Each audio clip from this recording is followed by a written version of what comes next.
احمد علی ٹنکو بہت شرارتی بچہ تھا۔ اسکول اور محلے کا ہر چھوٹا بڑا اس کی شرارتوں سے تنگ تھا، وہ تو بے زبان جانوروں کو بھی تنگ کرتا رہتا تھا۔ امی ابو اسے سمجھاتے مگر ٹنکو باز نہیں آتا۔ آج جب وہ اپنی چھوٹی بہن نازی کو تنگ کر رہا تھا تو اس نے غصے میں ٹنکو کو دھکا دے دیا۔ ٹنکو فرش پر گر گیا اور زور زور سے رونے لگا۔ وہ اسی طرح خود کو مظلوم اور معصوم ثابت کرتا تھا۔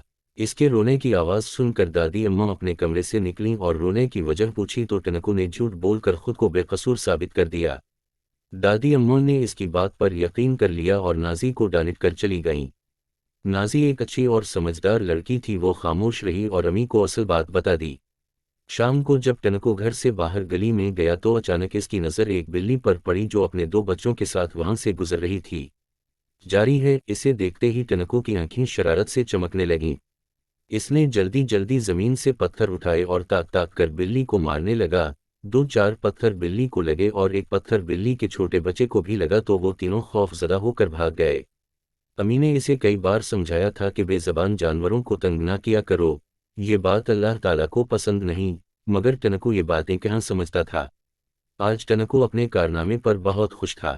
وہ گھر لوٹا اور چائے پی کر تھوڑی دیر بعد دوبارہ باہر نکل گیا۔ ابھی اس نے گلی میں قدم رکھا ہی تھا کہ ایک تیز رفتار سائیکل سے ٹکرا کر زمین پر گر پڑا۔ اس کے ہاتھوں اور پیروں پر چوٹ آئی اور زخموں سے خون نکلنے لگا۔ ٹنکو درد کی شدت سے رو رہا تھا۔ سائیکل سوار کی کوئی غلطی نہ تھی، بلکہ ٹنکو ہی قصوروار تھا۔ وہاں موجود لڑکوں نے اسے اٹھایا اور اس کے گھر لے گئے۔ ٹنکو کو اپنی امی کی بات یاد آ گئی جنہوں نے اسے بے زبان جانوروں کو تنگ کرنے سے منع کیا تھا۔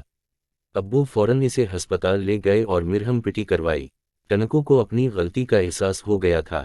گھر آنے کے بعد اس نے امی سے کہا، آپ ٹھیک کہتی تھیں، آج میں نے بے زبان بلی اور اس کے بچوں کو پتھر مارے تھے، اس نے مجھے بد دعا دی ہوگی اور یہ اسی کی سزا ہے۔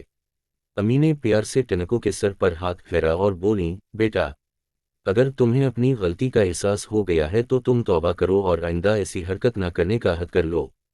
اللہ بہت رحیم ہے، وہ توبہ کرنے والوں کو معاف کر دیتا ہے۔ ان کی بات درست تھی۔ ٹنکو نے سچے دل سے توبہ کی اور امی سے وعدہ کر لیا کہ وہ کبھی کسی کو تکلیف نہیں پہنچائے گا۔